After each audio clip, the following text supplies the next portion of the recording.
Okay, can I have your full name, please? Sure. My name is Danielle Chun, if you're asking. I was asking for my last name. So Okay. yeah, I go by Danielle. Okay, nice to meet you, Daniel. Let's start off with meeting new friends and meeting new people. Do you meet people more often now, or did you meet more people in the past? Well, I would have to say I think I was more sociable in the past because back in my college days to be exact, because I didn't have much, I wasn't tied down to a job or like work or like whatever. So yeah, back then I think I was definitely more able to go out and meet new people. But nowadays, obviously since I have a job, and sometimes my job doesn't enable much free time or whatever whatsoever. So yeah. Okay. Do you enjoy talking to new people? I do. As a matter of fact, I do. Even though I'm an introvert, I'm an introvert through and through, but still, yeah, I really enjoy meeting people from from all different, all walks of life, walks of life. Yeah. Okay. Where can one meet new people? That's a good question. Well, there's an app that I use. It's like kind of like a meetup app kind of thing. So it suggests certain like meetup things based on your interests, and So for example, I used to do this volunteering thing.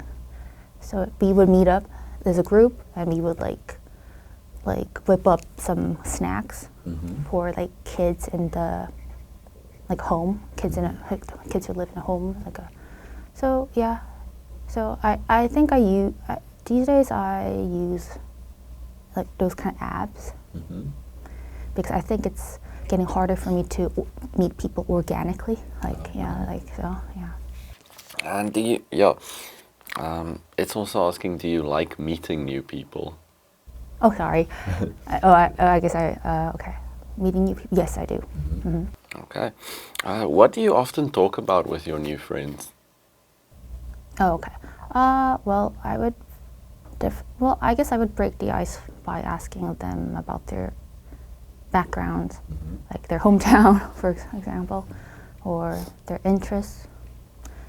I think I would start off with those type of questions and topics. Yeah. Okay. Have you made any new friends recently? As a matter of fact, I have. Using that app that I told you about earlier, yeah. I actually met her at that volunteering thing that I told you earlier, so yeah. Okay. Moving on to the next topic, talking about mobile phones. How has the mobile phone changed your life?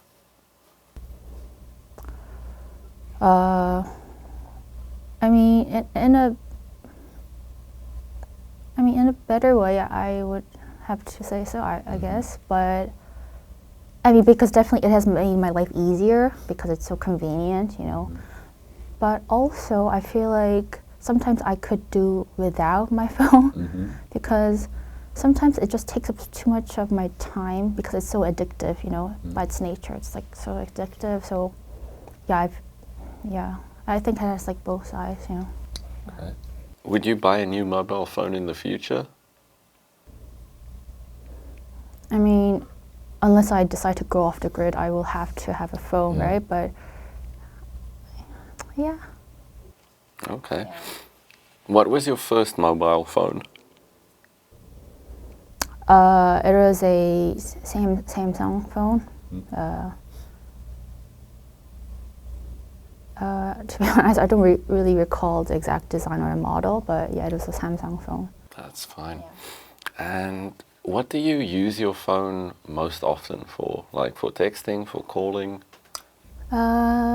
Messaging my friends or family or whatever on Kakao. Okay, cool. So let's get going with part 2. So there's your question. describe a difficult decision that you made which had a good result. I'll give you a minute to take notes and to prepare, and then after that, it's your turn to speak. So yeah, when you're ready, you can start taking notes. Okay, that's 1 minute. Okay, so whenever you're ready, we can start. Okay. Well, I would have to say that a difficult decision one of the difficult decisions that I've made that turned out to have a positive or good result was moving out from home and living alone.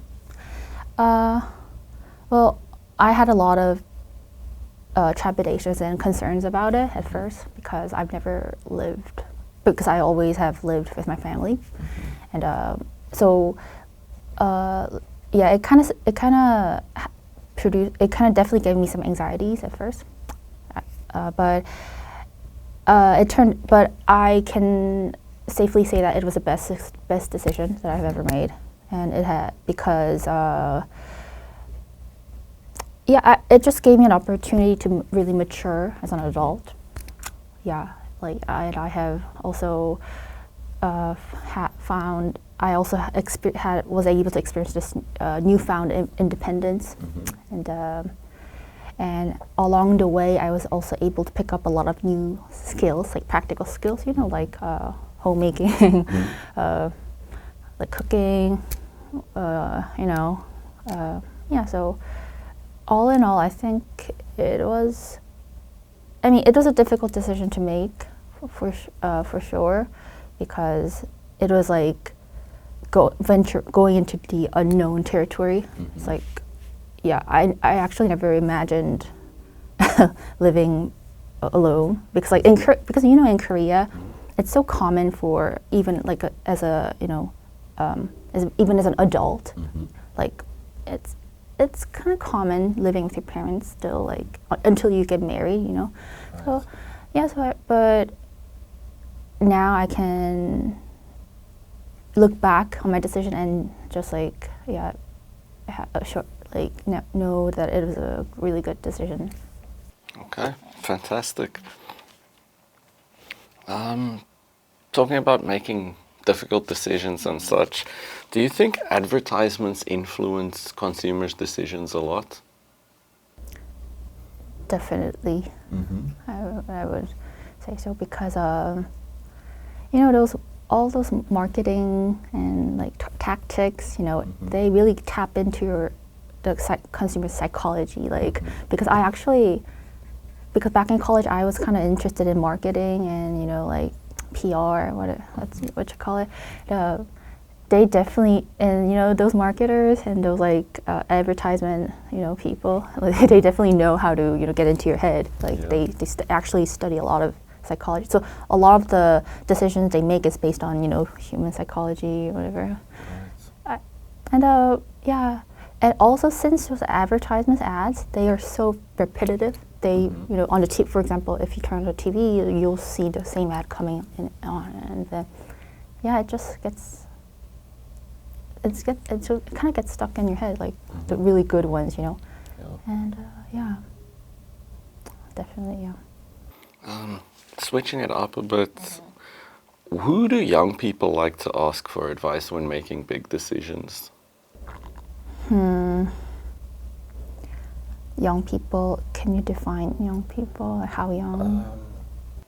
Let's say, for the sake of this question, people in their early 20s. Early 20s, okay. Maybe fresh out of high school or fresh out of university. Well, at that age, I think those people at that age are still under a lot of peer pressure. So I feel like rather than parents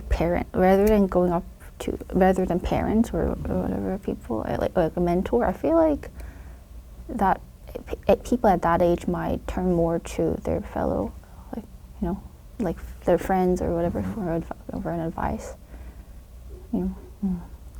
Okay. Do you think it's necessary for kids to make as many decisions by themselves as they can? Let's say high school age? Maybe earlier even? yes, I think it would be better. I think it should be encouraged them to make their own decisions as much as they can, because because when I think you need to just you should try to help them build their thinking muscles, like because it is crucial for one to be able to make own judgments, because unless you get to depend on others, even as you get older, So I think it's better to start early too. Yeah. Okay. Do you think some people can make decisions without asking for advice from others? I've seen a few people. Yeah, they go by their own rhythm.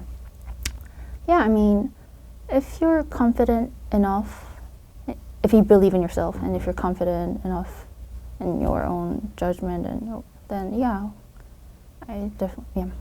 Okay. And do you think young people are easily influenced by others when they make decisions? Why or why not?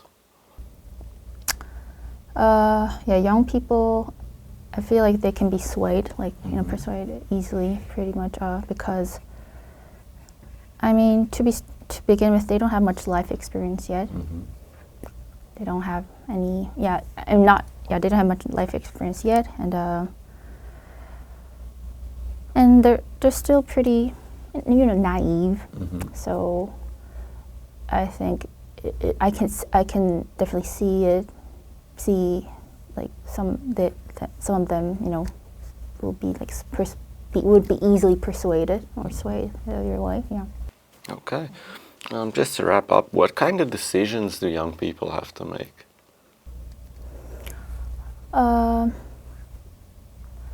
Well, I would say they would have to make. I can imagine them having to make decisions about their future careers, or field of studies that they want to pursue. In terms of academics, they would have to choose a field of study that they want to pursue or study in college, or yeah. Okay, excellent. Okay, feedback time. The notes that I made were mostly about really good vocabulary. Words like whooping up, trepidation, safe to say, newfound, to tap into, swayed. Those are very how can I say, native speaker kind of expressions to use. So I would give you a very good grade for vocabulary. Your fluency was very good. Here or there you paused. However, there's a difference in how we grade pausing. There's pausing when you don't know the English word, and there's pausing to think. In your case, that was pausing to think.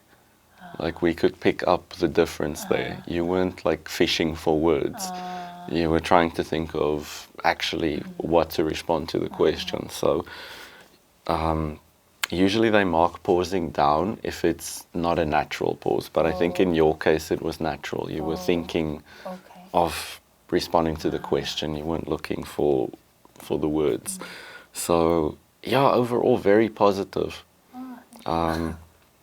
If I had to grade you, it would definitely be in the 8 to 8.5 range.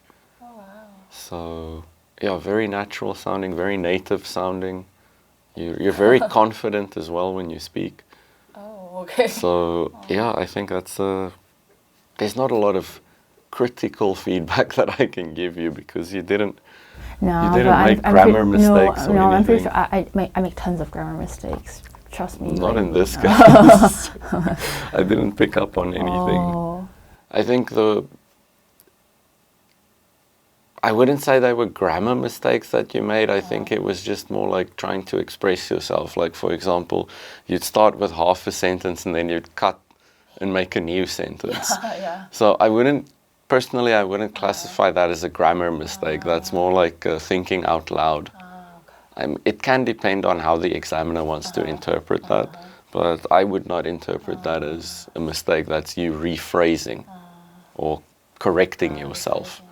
So, yeah, I think I would, like again, I said definitely in the 8 to 8.5 range. So that was very well done. Well, that's good.